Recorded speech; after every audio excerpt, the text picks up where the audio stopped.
طاہرہ میں ہمارے دین اسلام میں ایک اصطلاح بولی جاتی ہے مجدد۔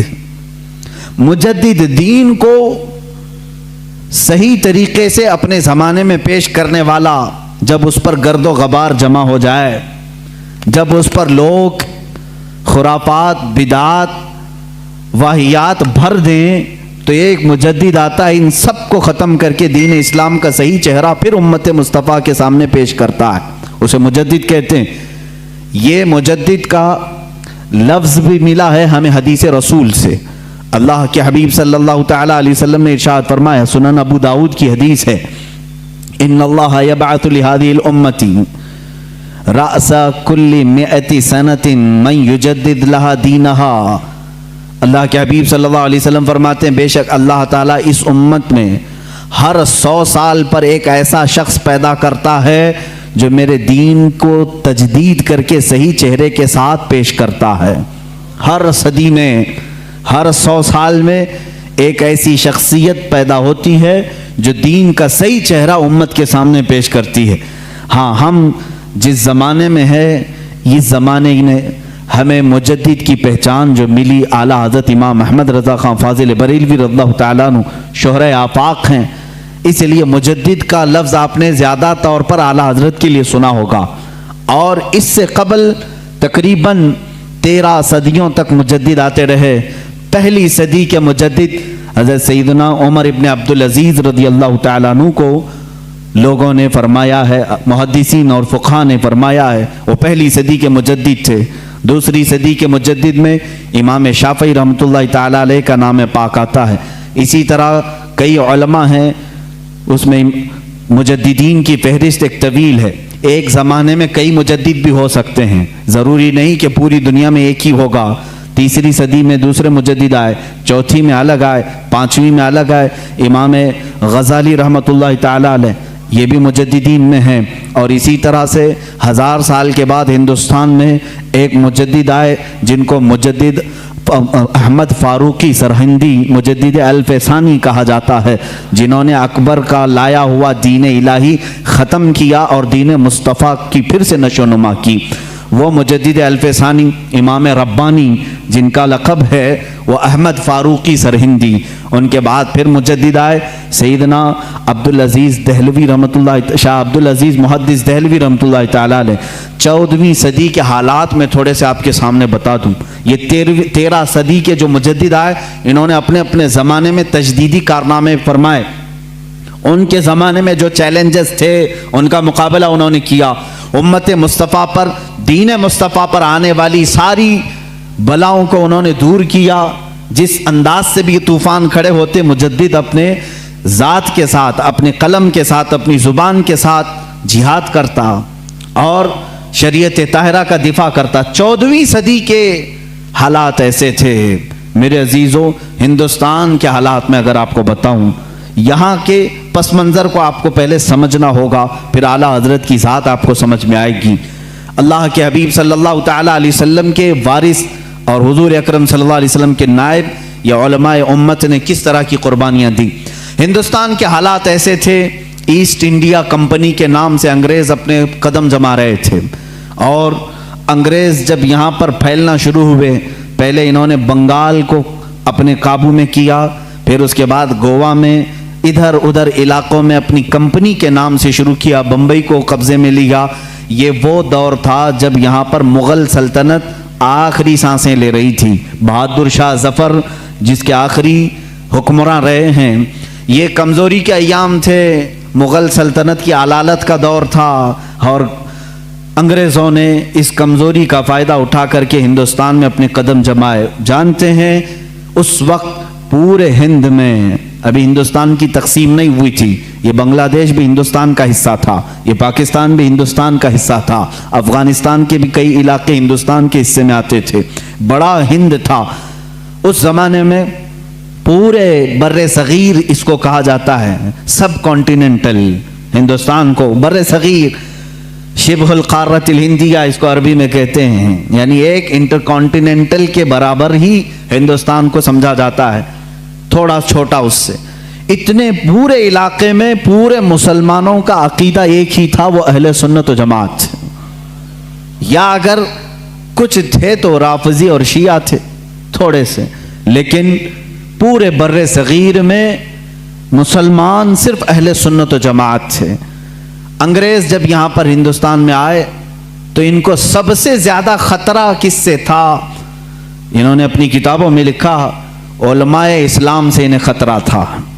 علماء اسلام ان کے خلاف کھڑے ہو سکتے تھے، اور ظاہر سی بات ہے اس وقت ابھی ترکی کی خلافت عثمانیہ بھی موجود تھی اور ہندوستان میں مغل سلطنت تھی۔ مسلمانوں کا دبدبہ ایسا تھا کہ ایک بار اگر بادشاہ اسلام جہاد کا اعلان کر دے تو سارے کفن بردوش سڑکوں پر آ جاتے۔ ایک اعلان ہو جائے، نوجوان تو نوجوان، بوڑھے بھی راستوں پر آ جاتے اپنی جان اللہ کی بارگاہ میں پیش کرنے کے لیے۔ ہر زمانے میں ہمارے ہاں دائرہ اسلام میں میں آپ کو بتاؤں مرنے سے کبھی کوئی مسلمان خوف نہیں کھاتا تھا۔ اسی لیے 1947 کی جو آزادی کی جنگ ہے اس میں آپ دیکھیں گے تاریخ اگرچہ آپ کو بتائی نہیں جاتی، 1 لاکھ سے زیادہ مسلمانوں کی بھی موت اس میں ہوئی، شہادت ہوئی ہے، اور تقریباً 1857 سے اگر میں گناؤں 30,000 صرف علماء اہل سنت ایسے ہیں جن کو درختوں پر پھانسی پر لٹکایا تھا انگریزوں نے۔ یہ ہماری قربانیاں ہیں، اور انگریز یہ اچھی طرح سے جانتا ہے، جس کو اقبال نے کہا یہ فاقہ کش موت سے ڈرتا نہیں ذرا، روح محمدی اس کے بدن سے نکال دو، عرب کو دے کر کے عجم کے تخیلات، اسلام کو حجاز و یمن سے نکال دو۔ انگریز یہی سوچتا ہے کہ یہ فاقہ کش موت سے ڈرتا نہیں، اس کے جسم سے روح محمدی نکال دو، عشق مصطفیٰ نکال دو۔ اس زمانے میں انگریزوں نے جب یہ دیکھا کہ یہاں ان کی یونٹی اور ان کے اتحاد سے ہمارے لیے خطرہ ہے، تو ظاہر سی بات ہے ہر زمانے میں منافقین کو خریدنے کی کوشش کی جاتی رہی ہے، ہر زمانے میں۔ وہ زمانہ بھی ایسا رہا کہ انگریزوں نے اپنے خلاف بولنے والوں کو کالا پانی کی سزا دی، انڈمان نکوبار بھیجا، پھانسی کی سزائیں دی، لیکن وہی انگریز چند علماء کو خریدتا رہا، چند مولویوں کو خریدا، اور ان کے درمیان مسلمانوں کے درمیان اختلافات ڈالنے کی کوششیں کی، کیونکہ مشہور ہے، یہ میری اکیلے کی بات نہیں، سارے لوگ جانتے ہیں ڈیوائیڈ اینڈ رول کی پالیسی کس کی رہی ہے؟ انگریزوں کی رہی ہے، سب جانتے ہیں۔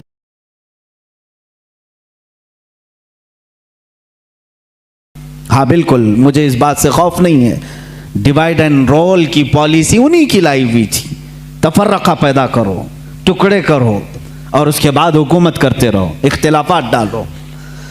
تو انہوں نے ہندوستان میں اس چیز کی کوشش کی، اور سب سے پہلے اختلافات جو جنم لیتے ہیں وہ قادیان پنجاب سے، وہاں سے ایک مرزا غلام احمد قادیانی نام کے شخص کو اٹھایا گیا۔ انگریزوں نے اس کی بہت بھرپور مدد کی، تعاون کیا پیسوں سے، اور پھر اس کے ذریعے سے نئی نئی چیزیں لانا شروع کیا۔ یہ وہی زمانہ ہے، یہ 14ویں صدی کا زمانہ، ہجری کے مطابق میں کہہ رہا ہوں، اور 1857 سے پہلے کے یہ معاملات ہیں۔ مرزا غلام احمد قادیانی کھڑا ہوا اور نئی نئی باتیں دین میں لایا، لیکن انگریزوں نے اس سے ایک غلطی یہ کروا دی کہ اس کو نبی بھی بنا دیا۔ اس نے اعلان کر دیا کہ میں محمد صلی اللہ علیہ وسلم کے بعد دوسرا نبی ہوں، میرا نام احمد ہے، مجھ پر وحی آتی ہے، انگلش میں فرشتے وحی لے کر کے آتے ہیں۔ یہ غلام احمد قادیانی کی پھکائی شروع ہوئی۔ ظاہر سی بات ہے امت مصطفیٰ اس وقت بیدار تھی، تقریباً ساری امت نے بالاتفاق اس کو ریجیکٹ کیا اور اس کو کہا کہ یہ اس امت کا دجال ہے، اس کو خارج اسلام مانا۔ اور آج بھی پاکستان میں بھی قادیانیوں کو مائنورٹی میں رکھا گیا ہے، مسلمانوں میں نہیں، وہاں پر نہیں ہے۔ اس کا رونا یہ پوری دنیا میں روتے ہیں۔ ان کا تعلق ہی نہیں ہے اسلام سے، کیونکہ ہماری بیس اور ہماری جڑ ہے ختم نبوت کو دل و جان سے ماننا۔ رسول کریم صلی اللہ تعالیٰ علیہ وسلم کے بعد کوئی دوسرا نبی نہیں آ سکتا۔ غلام احمد قادیانی نے یہ خلفشار مچایا ہندوستان میں۔ ظاہر سی بات ہے عوام تو عوام ہے، کل انعام ہے، یعنی بھیڑوں کی طرح۔ ہوتا یہ ہے کہ اگر آج بھی شیطان بھی کھڑا ہو جائے تو اس کے چند مرید تو ہو ہی جاتے ہیں، ہو ہی جاتے ہیں۔ دیکھتے نہیں آپ کیسے کیسے باباؤں کے مرید ہوتے ہیں۔ ارے ان کی بیویوں کو یہ ورغلا کر کے اپنی بیوی بنا لیتے ہیں، تب بھی یہ مرید ہی بنا ہوا ہے۔ یہ ہوس کے پجاری، ایسے بھی حالات ہمارے سامنے موجود ہیں، حرام کاریاں کھلے عام دیکھتے ہیں پھر بھی اس کے مرید ہیں۔ اسی لیے میں کہتا ہوں یہ تو الگ بات ہے، شیطان اگر کھڑا ہو کر کے کہہ بھی دے کہ میں شیطان ہوں تب بھی تھوڑے مرید اس کے ہو ہی جائیں گے، کچھ تو بھلا کر دے گا یہ، معاذ اللہ رب العالمین۔ اسی طرح غلام احمد قادیانی کا کفر ظاہر تھا، ختم نبوت کا انکار تھا، باوجود اس کے کچھ ماننے والے اس کے فالوورز تھے، جس کی وجہ سے ہندوستان میں اختلافات کی ہوا شروع ہو گئی۔ اب یہاں پر معاملات ایسے آئے کہ پھر ایک علاقہ ایسا ہے، علی گڑھ مسلم یونیورسٹی کو تو آپ جانتے ہیں، لیکن اگر میں اب کھولوں بہت سارے تو کچھ لوگوں کے اب دلوں میں چبھن ہوگی، پیٹ میں درد بھی ہوگا۔ لوگ یہی کہیں گے کہ مولانا اختلافات کی بات کرتے ہیں، بانٹنے کی بات کرتے ہیں، فرقے کی بات کرتے ہیں۔ میرے عزیز، حق بات بتانے کو اگر تم فرقہ واریت سمجھو گے تو یہ تمہارا کوڑ ہے، یہ تمہارا مرض ہے۔ اگر کوئی یہ بتا دے کہ یہ شکر ہے، یہ گوبر ہے، تو تم کیا کہو گے؟ یہ فرقہ پیدا کر رہا ہے۔ فرقہ نہیں میرے عزیز، تجھے بتا رہا ہوں حلال کیا ہے، حرام کیا ہے۔ میٹھا کھا لے اور غلاظت چھوڑ دے، اسی لیے تو علماء بتاتے ہیں۔ کیا ہمارا ذاتی کوئی جھگڑا ہے کسی سے؟ کوئی ہماری پراپرٹی پر آ کر بیٹھا ہوا ہے؟ کوئی میرے کپڑے چھینا ہوا ہے؟ کچھ نہیں ہے میرے عزیز ہو۔ جو باتیں میں عرض کر رہا ہوں اس کو توجہ سے سنیں، اور مجھے کسی کو گالیاں دینے میں کوئی شغف نہیں ہے اور نہ میری زبان ایسی، لیکن جو حقوق اسلام ہے اور دین کے جو حقوق ہیں وہ میں بتا کر رہوں گا۔ ایک طرف غلام احمد قادیانی کی خرافات، دوسری طرف سر سید احمد خان، اس نے